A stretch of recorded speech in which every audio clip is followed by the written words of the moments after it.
This piece popped up on the Foreign Affairs website, and I wanted to bring this to your attention. China continues to be a presence in discussions about the war in Ukraine, what might happen, do they need a mediator between them and Russia, etc., etc. China was one of those who supported Russia from early in the war. It never issued any official condemnations or anything, not even when a passenger airplane was shot down. This was back 10 years ago after the annexation of Crimea and during the operations carried out by Russian militants in Ukraine's Donetsk, Luhansk area. So we know China is deep in this. So the question continues to be not only, why should we even consider China as a potential mediator between Russia and Ukraine since it's so obviously biased, but also what it might cost China, and are they starting to consider that?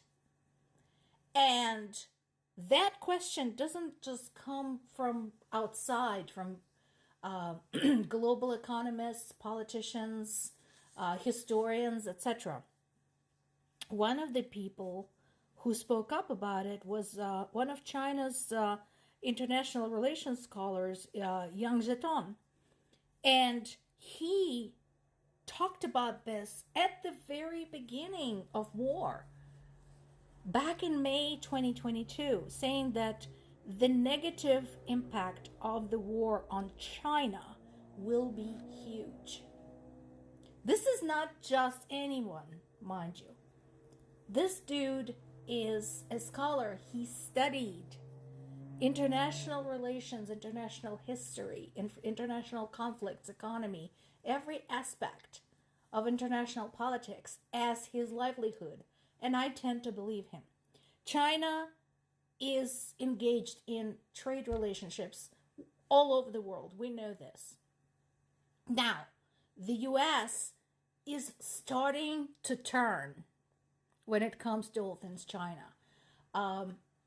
We see political candidates both at the state and at the national level starting to talk about, let's bring the jobs back. Let's make stuff we need here and not in China. So the idea of disassociating our economy from China is there. Now, whether it's ever going to work completely, probably not. It's too friggin' big. But it is possible that China's unwavering support so far for Russia and possibly supplying military supplies that directly damaged Ukrainian infrastructure and killed Ukrainian civilians, it's likely that that is going to have its effect. When? That is another matter, because history is not always a fast-moving thing. Speaking of something that still is a pretty fast-moving thing, that is the continuing operation carried out by Ukrainian military on Russian soil.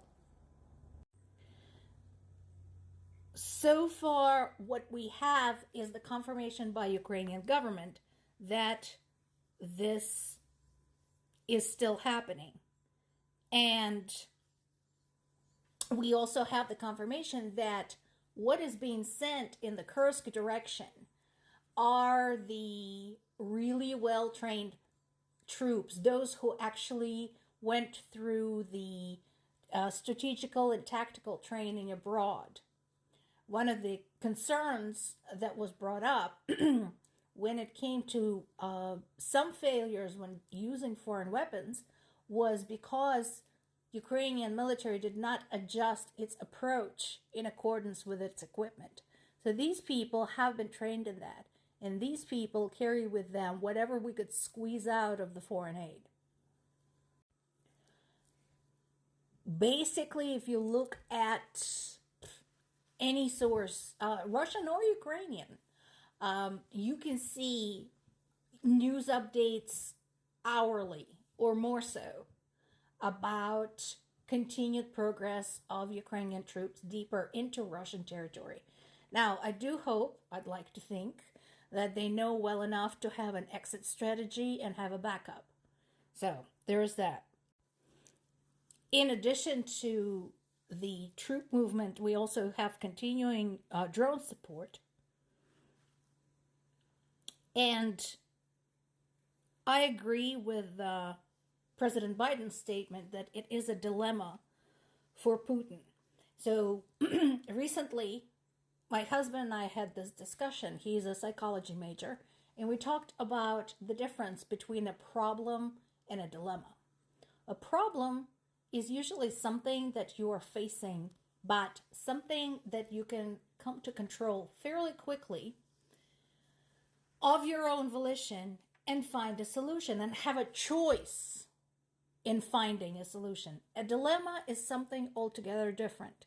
A dilemma is frequently something that you are forced into or forced upon you, and solutions are not obvious. Moreover, a dilemma might not always have a solution that is desirable to you.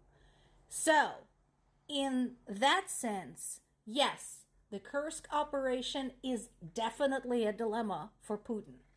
Because if you look at how he might handle it, should he throw all of his forces at that particular group of Ukrainian military?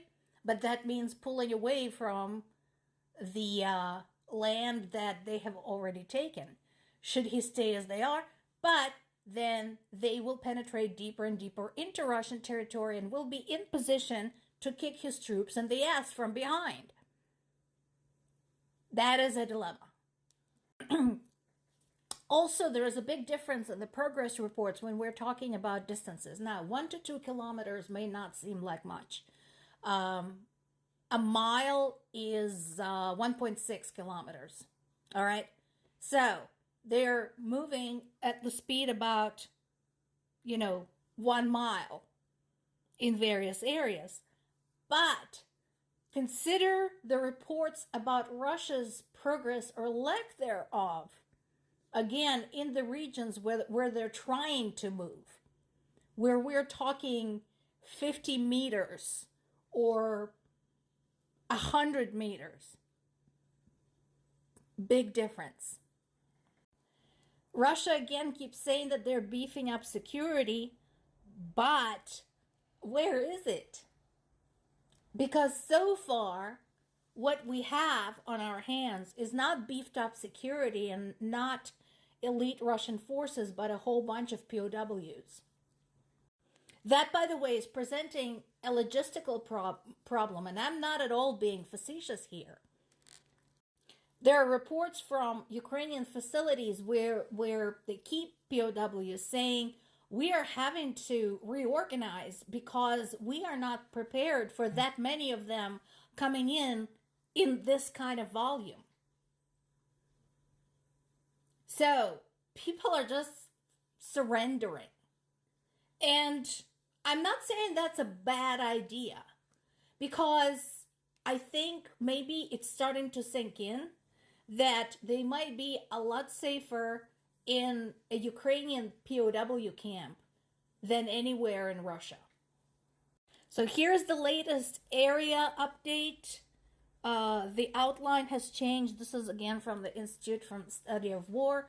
This is, very good, very detailed, showing all of the population centers in there. The shape has changed because yesterday somebody drew a cute picture showing that basically it looked like Ukraine was trying to carve out a little shape of Venezuela out of Russian territory. I'm sure somebody will, come up with something else that it looks like. And yeah, going back to our conversation about progress. This is indicative. And again, I would suggest folks stop speculating why is Kyiv doing this, because it's not just one reason. It's a bargaining chip.